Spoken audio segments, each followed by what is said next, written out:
welcome back to the tower. It's Friday, and you know what that means. It's time for another installment of Top 5 Fridays. This week I'm going with another suggestion that I've gotten from many of you, and that is to do a video on my favorite Disney couples.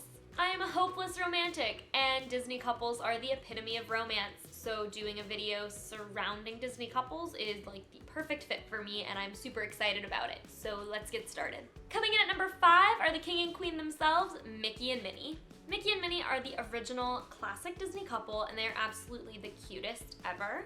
I have two absolute favorite Mickey and Minnie moments that just completely make me fall in love with them as a couple. One of those moments is in the movie Mickey's Once Upon a Christmas, which includes a retelling of The Gift of the Magi, but featuring Mickey and Minnie. Basically, Mickey wants to get Minnie a gold chain for her watch, which is the only heirloom she has, and Minnie wants to get Mickey a case for his harmonica, which is his favorite possession.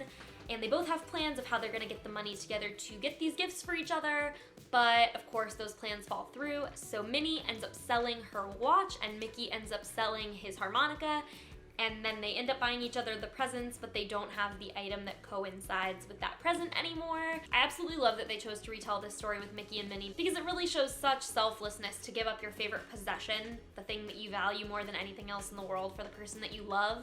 It shows that you value the person that you love more than your material items, and that's just like the sweetest thing. So I absolutely love that they used Mickey and Minnie to tell that story. And another Mickey and Minnie moment that I really love is during the now ended Dream Along with Mickey show at the Magic Kingdom. Basically, all the princesses are dancing with their princes on stage, and Minnie wants to dance with them, but she doesn't think she's a princess, so she doesn't think she can, and Mickey's like, "Gosh, Minnie, you've always been a princess to me." And just, that's the best thing in the world, because every girl deserves to feel like a princess, and I just love that Mickey made sure that Minnie felt that way, and then they got to dance together the way that the princes and the princesses did, and I just think that's the cutest thing ever. That was my favorite part of Dream Along, honestly. I love that so much. So yeah, Mickey and Minnie are amazing, and that's why they come in at number 5. Coming in at number 4 is Belle and Beast. One of my favorite things about love is that it can transform a person. Or in this case, a beast. Beast was angry and temperamental and, let's be honest, depressed at the thought of being a hairy monster for the rest of his life. But Belle showed him that what's on the outside does not matter, and that he could still have a great life and fall in love and have someone fall in love with him, even if he's hideous on the outside. My favorite Belle and Beast moment is actually the entire montage that happens during the song Something There.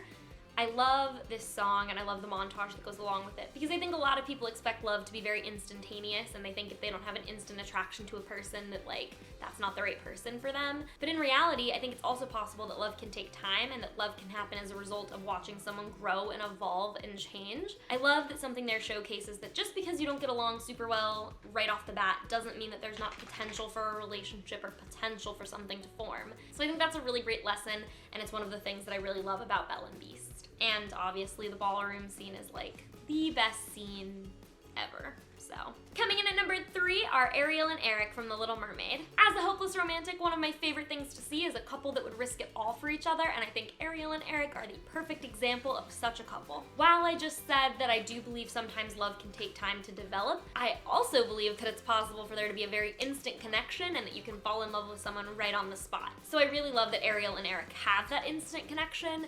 And I understand it's fiction and a children's movie, but it obviously lasts for a really long time, considering that in The Little Mermaid 2, we see that they have a daughter together and that they're still very happily married many years later. I know so many people chastise Ariel for this, but I love that she signed her entire life away to Ursula for the chance to be with the one she loved and for the chance to make her dreams come true. I'll say it now, I'm sure I'll say it again later. I think I've already said it before. I will say this a million times in my life. I have no problem with Ariel signing her life away to Ursula.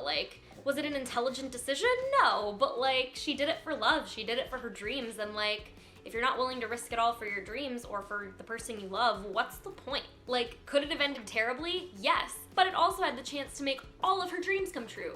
Her dream of being a human, her dream of living on land among the humans, and her dream of marrying a human that she was in love with, Eric. And spoiler alert, it did make her dreams come true, so she saw what she wanted and she went for it, and I personally think that's commendable. And Eric risks his life for her as well. It's not like it's completely one-sided. When Ursula's going freaking crazy and taking over the entire ocean and she has Ariel, Eric had the option of saying, deuces, like, I'm out, I'm not gonna risk dying to go save her. But he's like, no, I've lost her once, I'm not gonna lose her again, and he goes after her and risks his life to save her because he loves her. Coming in at number 2 are Nani and David from Lilo and Stitch. Nani and David's relationship is so real and so beautiful, and like honestly one of the most legitimate relationships in all of Disney history. Let's be real. David is honestly everything you could ever want in a partner, and even though their relationship is not the focus of Lilo and Stitch, it's something that should definitely be noted because it's such a great relationship and they have such a great dynamic. David is so in love with Nani, and it's very clear he wants to be in a relationship with her, and she's just like,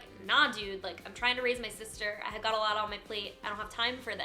And he supports that. He waits for her. He was understanding of the situation she was in and cared enough for her to be like, okay, cool, she needs space to do what she's gotta do, like I'm just gonna wait because she's important to me. A lot of guys would try to distract Nani from her responsibilities, or try to put the focus on themselves, or try to guilt her into a relationship anyway because it's what they needed in the moment. But David puts all the focus on Nani and says, no, it's cool, you got a lot on your plate, you got a lot going on, I'm still here to support you as a friend, I still care, I'm still here. And like, I think that's a really amazing thing and such a great example of a healthy relationship and the way a healthy relationship would start. He helps her find a job when she needs one. He encourages her to go to the beach when she's having a bad day, and like they take Lilo and Stitch, and that's when Hawaiian roller coaster ride happens. He's always there for her and always there to help her when she needs help, and that's really awesome. And he's so good with Lilo, and I think that's wonderful. I think that's such a great thing because I love that David's like, no, like I love Lilo too. Like I can spend time with Lilo. I care about Lilo also. It's important because if you're gonna be in a relationship with someone, you have to care about the people that are in their lives as well, not just about that person. And it's obvious that Nani has feelings for David too, even though he's not her first priority at that moment. After all, she does like his butt and fancy hair. Based on the montage at the end of the movie, I'm gonna go out on a limb and say they're together. No? Anyone? I don't know.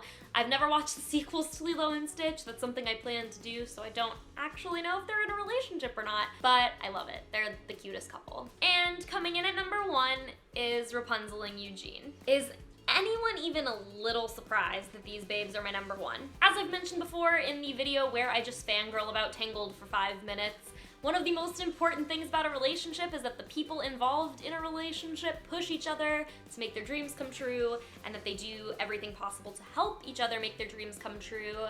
And Rapunzel and Eugene do that for each other better than anyone I know. There are so many things that I love about the dynamic between Rapunzel and Eugene. I love that they're complete opposites. Like, Rapunzel is literally a flower, a ray of sunlight, and then you have Eugene, who's literally robbing people and just not the best person, and they somehow like come together and change each other and make each other better, and I just think that's the cutest thing and the most wonderful thing. My favorite Rapunzel and Eugene moments include, but are not limited to, because my favorite moments are the entire movie. One is Kingdom Dance. I absolutely love that once Eugene is pushed into the circle of dancing people, they're constantly like trying to get with each other to dance and be each other's partner, but they keep getting pulled away by someone else. And when they finally do end up together and embracing, they're like completely out of breath. Like I literally rewatched this scene before filming this video, and they're both breathing so heavily, and they like look at each other and then they just like awkwardly drop hands, like they're like, oh, whoa, that was too real. And it's just super cute. Like, it's literally watching them fall in love, and I love that.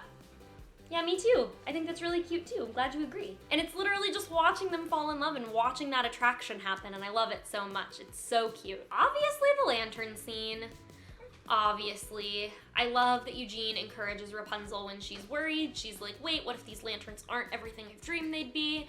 Or what if they are and I don't have anything else to dream about? And he just encourages her like, it's cool though, because you can get a new dream. Spoiler alert, it's him. He's the new dream. Also, just the way they look at each other through that entire scene, like you can tell they're so in love, and it's just amazing to me. Like, gives me chills every time. I absolutely love watching that scene. Not even because the lanterns are really pretty, but just watching their facial expressions as they sing to each other and listening to the lyrics of that song and like realizing what they must feel for each other is just amazing to me, and I love it so much.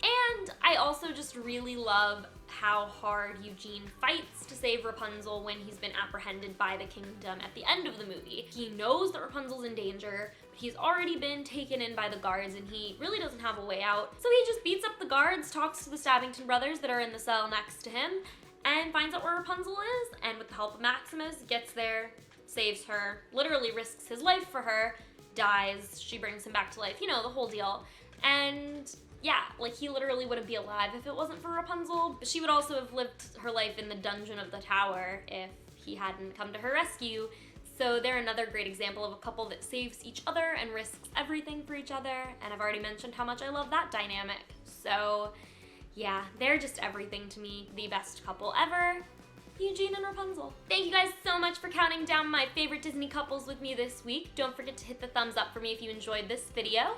Let me know in the comments below who your favorite Disney couples are. And of course, leave me any suggestions you have for future videos or anything else you may want to ask me or tell me, because I love hearing from you guys. And as always, for more magical Disney content, don't forget to subscribe. Thanks so much, guys. Have a magical day, and I will see you real soon. Bye!